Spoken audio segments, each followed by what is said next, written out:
Hello students. आज की class में हम स्टडी करने वाले हैं घातांक या इंडेक्स के बारे में। वैसे तो मैथमेटिक्स का ये बहुत ही इजी पोर्शन माना जाता है, लेकिन ज़्यादातर यही होता है कि जिसको हम इजी मानकर अंडर एस्टिमेट कर देते हैं, उसी के जो बेसिक लेवल के क्वेश्चंस होते हैं उनको भी हम रॉन्ग टिक कराते हैं। तो ऐसा हमारे साथ ना हो, इसके लिए हम इसके बेसिक्स पे ध्यान देंगे और इसके ज़्यादा से ज़्यादा क्वेश्चन सॉल्व करने पर हमारा ज़्यादा फोकस रहेगा। तो आज की क्लास में हम स्टार्ट करते हैं घातांक और घातांक के नियम।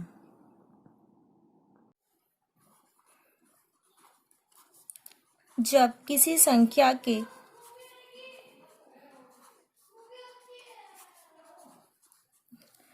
गुणनों मल्टीप्लाई के गुणनों को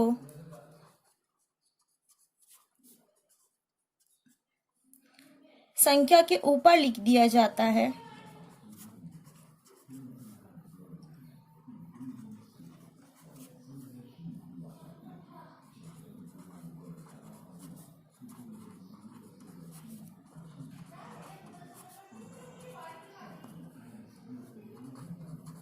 तो वह घातांक कहलाता है।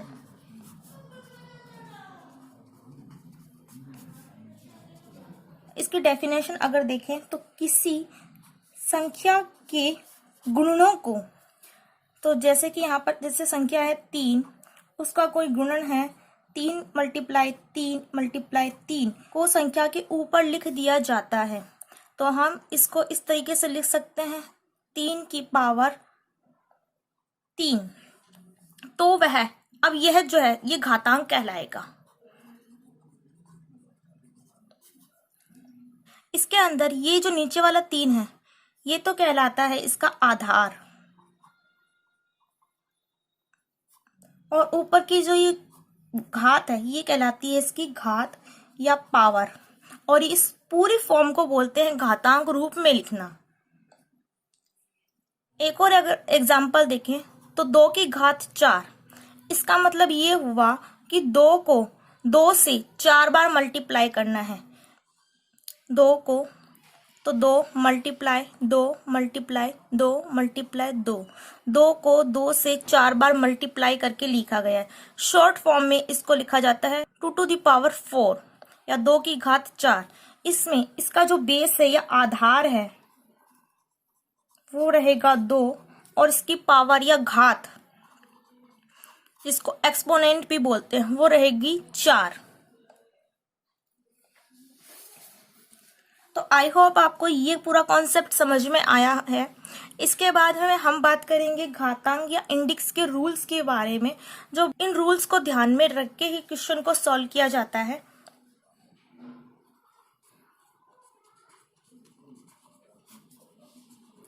घातांक के नियम।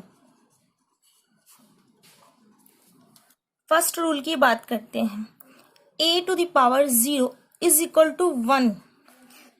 इस रूल के अकॉर्डिंग यदि किसी संख्या की घात 0 है तो उसकी वैल्यू 1 के इक्वल होती है। अगर एक एग्जाम्पल के थ्रू हम इसे समझें तो यदि 2 की पावर 0 है तो इसका मतलब ये हुआ कि इसको सॉल्व करने पे इसकी वैल्यू 1 आएगी। नेक्स्ट एक और एग्जाम्पल अगर हम लें, यदि 10,000 की घात 0 है तो अब इतनी बड़ी संख्या को देख के हम ये नहीं सोचेंगे कि इसको कैसे सॉल्व किया जाए, हम इसकी घात देखेंगे। इसकी घात चूंकि 0 है तो इस पूरी संख्या की जो वैल्यू है वो 1 के इक्वल आ जाएगी। तो पहला नियम ये बोलता है कि यदि किसी संख्या की घात 0 है तो उस संख्या की वैल्यू सिर्फ 1 ही आएगी, चाहे वो संख्या कितनी ही बड़ी और कितनी ही छोटी क्यों ना हो। रूल नंबर 2, यदि आधार समान है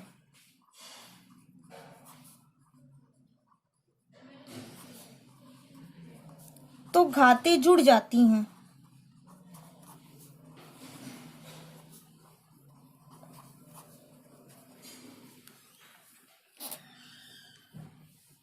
मैथमेटिक फॉर्म में इसको देखते हैं, A to the power m multiply A to the power n multiply A to the power p, ये इक्वल होगा A to the power m plus n plus p के। गणितीय रूप में इस नियम को इस तरीके से प्रदर्शित किया जाता है। यदि आधार समान है तो इधर देखिए लेफ्ट हैंड साइड में आधार a, इधर भी इसका आधार भी a है और इसका आधार भी a है, तो घातें तो m, n और p ये आपस में जुड़ जाएंगी। तो राइट हैंड साइड में हम लिख ले A to the power m plus n plus p। Example के थ्रू इसको समझते हैं। सपोज करें कि 2 की पावर 2 मल्टीप्लाई 2 की पावर 3 मल्टीप्लाई 2 की पावर 4 है और इस क्वेश्चन को हमें सॉल्व करना है। तो इसका आंसर ये होगा कि 2 की power 2 plus 3 plus 4 is equal to 2 की पावर 9। उसके बाद आप 2 की पावर 9 को सॉल्व कर सकते हैं। नेक्स्ट रूल की बात करते हैं। यदि कोई संख्या इस फॉर्म में है A to the power m upon A to the power n, form में अगर कोई संख्या दी गई है तो इसको अगर हमें सॉल्व करना है तो हम इसको इस तरीके से सॉल्व कर सकते हैं। A to the power m ऊपर रहेगा और a की पावर जो n है, अगर ये जो कि इसके भाग में है, डिवाइडेशन में है, इसको इसके मल्टीप्लिकेशन में लाना है तो ये घात ऊपर जाने के बाद में माइनस की फॉर्म में हो जाएगी। A to the power m multiply A to the power minus n के रूप में। और सेकंड रूल से हमें पता है कि यदि आधार समान है तो घातें जुड़ जाती हैं। वो रूल अगर हम इसमें अप्लाई करें तो a की पावर m प्लस माइनस के n, घातें आपस में जुड़ जाती हैं और A to the power m minus n। तो इस रूप को इस रूप में बदला या चेंज किया जा सकता है।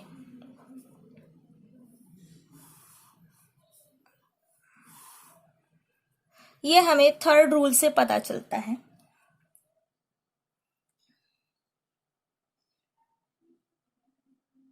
इसके ऊपर बेस्ड एक क्वेश्चन करते हैं। 3 की घात 4 अपॉन में है 3 की घात 2। इसको अगर हमें सॉल्व करना है तो इसको इस रूप में लिख सकते हैं 3 की घात 4 माइनस 2 इज इक्वल टू 3 की घात 2। ये सॉल्व होकर आ जाएगा 9। नेक्स्ट रूल है, यदि कोई संख्या इस रूप में है a की पावर m और ब्रैकेट के बाहर इसकी अगेन एक घात है n, तो जो घातें हैं आपस में मल्टीप्लाई होती हैं, यानी कि इसको सॉल्व करके लिखा जा सकता है a की पावर m n। इसको एक एग्जाम्पल के थ्रू हम समझते हैं। सपोज करें 2 की पावर 2 की होल पावर 2 है। अब अगर इसको हमें सॉल्व करना है तो ये होगा 2 की पावर 2 और 2 मल्टीप्लाई होके 4 हो जाएंगे और जिसको सॉल्व करने पर आएगा 16। हम देखते हैं नेक्स्ट रूल, जिसके अंदर यदि कोई घात बट्टे में या हर में है, अगर इसे अंश में लाते हैं तो इसकी जो घात है उसका चिन्ह परिवर्तित हो जाता है। कहने का मतलब ये है कि अभी ये बट्टे में, अगर हम इसको ऊपर लाएंगे तो ये a की पावर n के रूप में हो जाएगा। एक एग्जाम्पल के थ्रू इसे समझते हैं। यदि ये है 2 की पावर माइनस के 8, इसकी पावर को अगर हमें प्लस में बनाना है तो ये हो जाएगा 2 की पावर 8 और ये संख्या जो हर में थी वो अब अंश में आ जाएगी। नेक्स्ट रूल देखते हैं। ए बी की होल पावर n है, तो इसका मतलब ये हुआ कि ये जो पावर n है ये पावर a की भी है और ये पावर b की भी है। तो अगर इसको सोल्व करके लिखें तो a की पावर n मल्टीप्लाई b की पावर n के रूप में लिखा जा सकता है। इस रूल के अकॉर्डिंग यदि कोई घात ब्रैकेट के बाहर है तो इसका मतलब ये है कि वो घात ब्रैकेट के अंदर की सभी संख्याओं के ऊपर है। एक एग्जाम्पल को लेकर इसको सॉल्व करते हैं। 2 मल्टीप्लाई 3 की पावर 2, इसको सॉल्व करने का मतलब ये हुआ कि ये जो 2 है ये घात इस 2 पे भी है और इस 3 पे भी है। 2 to the power 2 multiply 3 to the power 2। तो आगे ये हो जाएगा 4 × 9 = 36। ये रूल नंबर 6 के जैसा ही है, बस अंतर इतना है कि इसमें संख्याएं मल्टीप्लाई में थी और इस रूल के अंदर डिवीजन में है।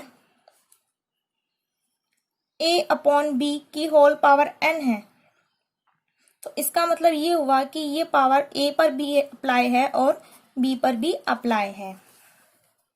एक आपको बहुत ही इम्पोर्टेंट रूल ध्यान में रखना है, वो रूल ये है कि a की पावर n की होल पावर m ये कभी भी बराबर नहीं होता है a की पावर n की होल की पावर m के।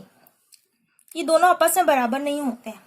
इसको आप एक एग्जाम्पल के थ्रू समझ सकते हैं कि मैं यहाँ पे लेती हूँ 2 की पावर 2 की होल पावर 3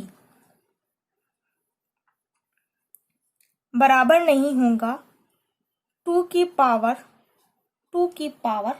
3 के। अब इसको हम सॉल्व करके देखते हैं कि कैसे ये बराबर नहीं है। फर्स्ट लेफ्ट हैंड साइड को मैंने अगर सॉल्व किया तो 2 की पावर 2 हो जाता है 4 की पावर 3, ये होता है 64 के इक्वल 64 के बराबर। अब मैं इसकी राइट हैंड साइड को सॉल्व करती हूँ। 2 की होल पावर 2 की पावर 3 है, इसका मतलब ये हुआ 2 की पावर है 8 और इसको सॉल्व करने पे आता है 256। अब आप देख लीजिए यहाँ पर आ रहा है 64 और यहाँ पे आ रहा है 256, जो कि आपस में बराबर नहीं है। तो ये रूल बहुत ज़्यादा इम्पोर्टेंट है और आपको ये रूल ध्यान में रखना चाहिए। अब जो हमने रूल डिस्कस किए हैं इनके ऊपर बेस्ड कुछ एग्जाम्पल हम सॉल्व करते हैं जो एग्जाम की दृष्टि से बहुत ज़्यादा इम्पोर्टेंट है। क्वेश्चन है 3 की घात x + 8 = 27 की घात 2x + 1 हो तो x का मान ज्ञात करें। ये क्वेश्चन है, इसको हमें सॉल्व करना है, तो आइए स्टार्ट करते हैं। 3 की घात x + 8 को एज इट इज रखते हैं = 27। 27 को हम लिख सकते हैं 3 की घात 3 के रूप में और इसकी होल पावर है 2x + 1। अगेन 3 की पावर x + 8 को हम एज इट इज रखते हैं 3 और ये 3 मल्टीप्लाई होगा 2x + 1 से, तो ये मल्टीप्लाई होके हो जाता है 6x + 3। अब देखिए आधार समान है तो घातें भी बराबर होंगी, तो x + 8 बराबर होगा 6x + 3 के। 5x = 5, तो x की वैल्यू आ जाएगी 1।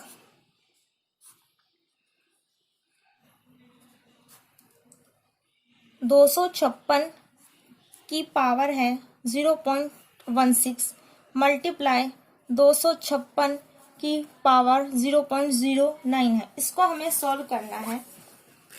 तो आपको पता है कि दोनों के आधार वो सेम है, तो घातें आपस में क्या होंगी, जुड़ जाएंगी।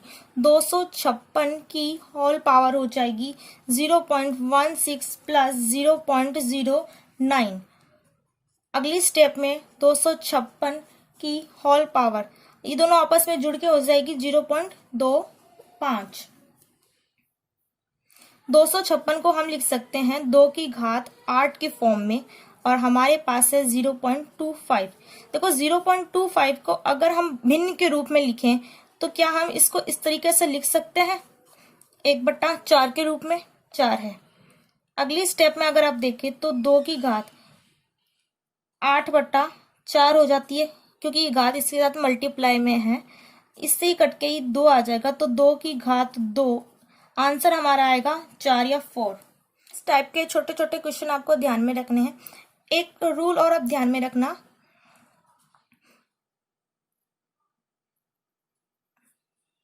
ये रूल ये है कि यदि किसी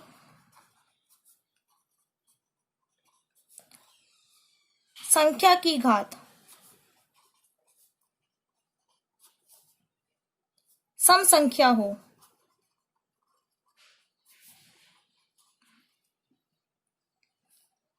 तो रिजल्ट हमेशा पॉजिटिव संख्या ही आएगी।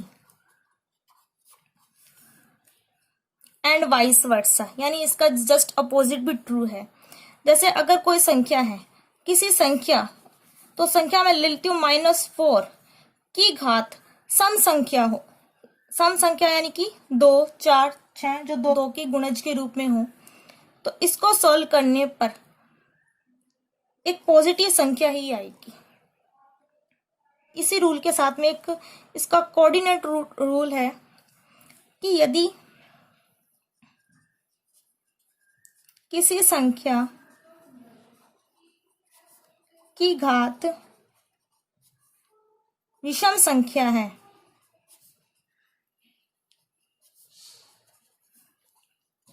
तो रिजल्ट